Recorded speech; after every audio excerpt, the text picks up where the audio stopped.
Imagine a weapon that travels so fast it can cross continents in minutes.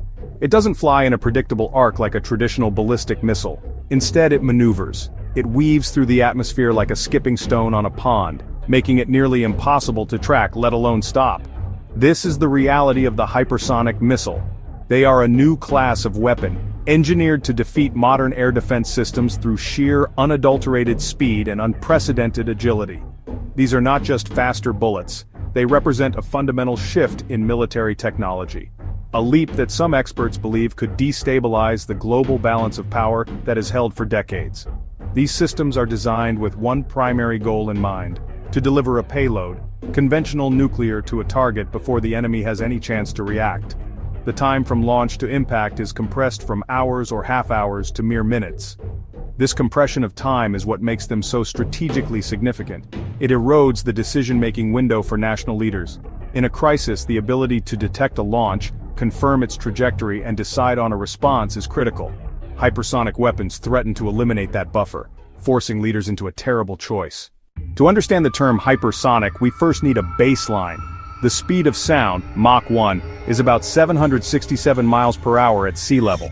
Anything that breaks that barrier is supersonic. Commercial airliners like the Concorde once did that. Hypersonic speed starts above Mach 5, that's 5 times the speed of sound, more than 3,800 miles per hour, over a mile every second. At that speed, a missile could go New York City to Los Angeles in under 40 minutes. The same trip takes a jet over 5 hours. Those speeds change the physics.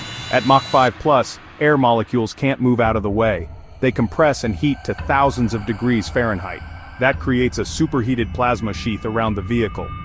Show wind tunnel glowing plasma. The plasma can blind ground radar. And it's an immense engineering problem. Missiles need advanced materials to survive the heat and pressure. Compared to older missiles, the difference is stark. A Tomahawk cruise missile flies subsonic, about 550 miles per hour.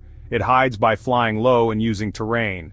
A hypersonic weapon is over 7 times faster. The pursuit of hypersonic technology is not a new phenomenon. Research has been ongoing since the Cold War, but the race to develop and deploy operational weapons has accelerated dramatically in the last decade. Today, a handful of nations lead this new layer of global strategic rivalry. At the top of the list, Russia and China. Both claim to have already fielded operational hypersonic systems. They view these weapons as counters to US conventional superiority and missile defenses. Russia has been particularly vocal about its progress. In 2019, President Vladimir Putin announced deployment of the Avangard system. Russia claims Avangard can travel at speeds exceeding Mach 20. Avangard is launched atop an ICBM and reportedly makes sharp, unpredictable maneuvers. Putin said it was effectively invulnerable to existing missile defenses. Russia has also deployed the Kinzhal. The Kinzhal is an air-launched hypersonic missile. It can be fired from fighters like the MiG-31K, giving tactical flexibility. China has also made stunning advances. Beijing has conducted numerous tests of the DFZF hypersonic glide vehicle. The DFZF is designed to be launched from the DF-17 medium-range ballistic missile. In 2021, China reportedly tested a system that circled the globe before descending toward its target. That demonstration, a fractional orbital-like test, surprised many in US intelligence. China views these weapons as central to its anti-access and area denial strategy. The aim: keep US naval forces, especially aircraft carriers, at a distance. Defending against a hypersonic missile is one of the most difficult technical challenges facing modern militaries. The difficulty stems from a combination of 3 distinct factors: speed, altitude, maneuverability. Each of these characteristics individually would be challenging enough to counter. Together, they create a threat that seems to slip through the seams of existing defense architectures. Current systems were simply not designed to contend with an object moving at more than a mile per second within the atmosphere, all while changing its course unpredictably. It's like trying to hit a bullet with another bullet, but the target bullet is actively dodging. First, there is the problem of detection. Our global defensive shield is built on a network of sensors, on the ground and in space. Ground-based radar is limited by the curvature of the Earth. A hypersonic weapon flying low in the atmosphere will only become visible when it is relatively close, leaving precious little time for a response.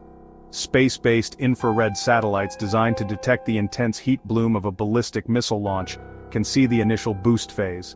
However, once the unpowered glide vehicle separates and cools, it becomes much fainter and harder to track against the background clutter of the Earth below. Even if a hypersonic missile is detected and tracked, the challenge of interception is immense. The sheer velocity is a major hurdle. An interceptor missile must be able to calculate a future intercept point and have enough speed and agility to get there in time. Because the hypersonic target is maneuvering, that intercept point is constantly changing. The hypersonic arms race moved from theory to grim reality in 2022. Russia claimed to have used its Kinzhal hypersonic missiles in the conflict in Ukraine, marking the first time such weapons were reportedly fired in combat. According to the Russian Ministry of Defense, the missiles were used to strike high-value targets, including an underground weapons depot in western Ukraine. While the full extent and effectiveness of these strikes remain subjects of debate, and independent verification is difficult, the announcements themselves served as a powerful signal to the world. Russia was demonstrating that its next-generation weapons were not just parade pieces, but operational tools of war. These reported uses in Ukraine provided the first real-world glimpse into how these weapons might be employed. The targets were strategic, hardened facilities that might be difficult to destroy with conventional munitions.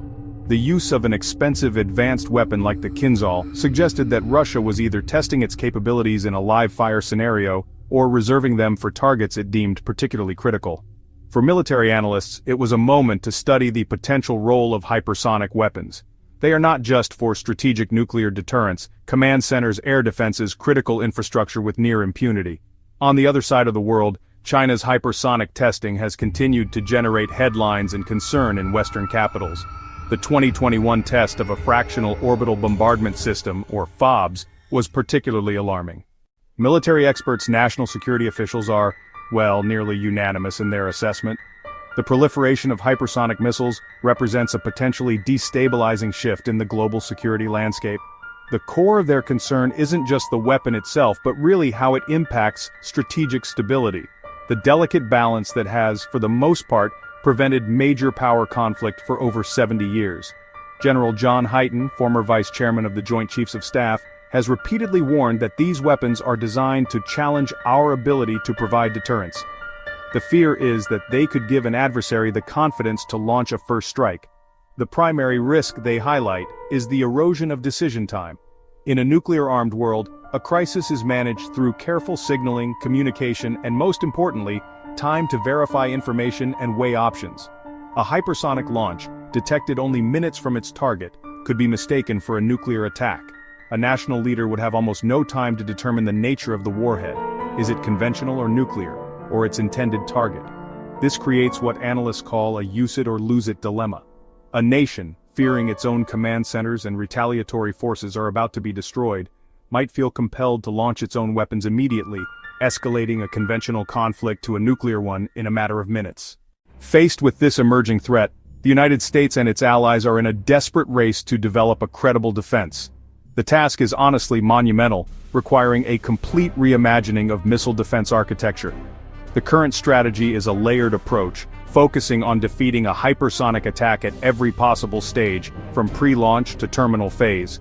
This requires a new generation of sensors, interceptors, command and control systems, capable of operating at speeds and scales never before imagined. The Pentagon's Missile Defense Agency, or MDA, is spearheading this effort, acknowledging that no single solution will be sufficient. The first layer of this new defense is a robust eyes-in-the-sky network. To counter the detection problem, the U.S. is investing heavily in a new constellation of satellites known as the Hypersonic and Ballistic Tracking Space Sensor, or HBTSS. Artists' concept of small satellites network in low Earth orbit. Unlike existing satellites that are in high orbits, if we ask the question in the starkest terms, can anyone right now reliably stop a maneuverable hypersonic missile launched by a major power like Russia or China? The honest answer from most defense officials and independent experts is no. Today, in September 2025, there is no fielded operational defense system in the world that has been proven to be capable of intercepting this new class of weapon. The existing shields were designed for a different era. US GMD system, Patriot batteries, THAAD batteries. They're just not equipped to handle the unique combination of speed, altitude, and agility that defines a hypersonic weapon. The Patriot system, for instance, has demonstrated some success in Ukraine against what Russia has claimed are Kinzhal missiles. However, the details of these engagements are pretty murky. The Kinzhal is considered by some analysts to be more of a quasi-ballistic missile. It executes a relatively simple trajectory compared to systems like the Avangard. It's a case of stopping a very fast fastball, but not one that curves unpredictably at the last second.